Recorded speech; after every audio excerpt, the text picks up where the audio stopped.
In attending this week's literary lunch, thought that I was. Well, of course, he's completely wrong, and I think this is quite linked to the Julie Burchill school of thinking. Whatever the hip public really expects to hear, let's say the absolute opposite. Nobody would ever believe that, even though it came from Tony's lips. Nobody will believe it. I mean, Norman Tebbitt.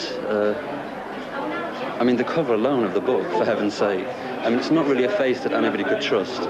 Writing my book was pretty easy, because which politician doesn't like talking about themselves, or indeed writing about themselves?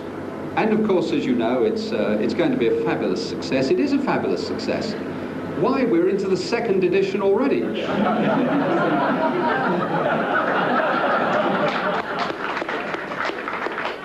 As you know, only because the court wouldn't let us publish the 1st edition.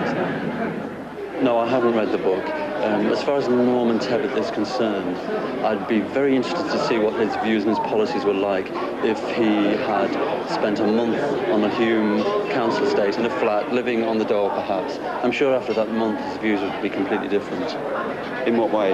In every human way that you could possibly imagine.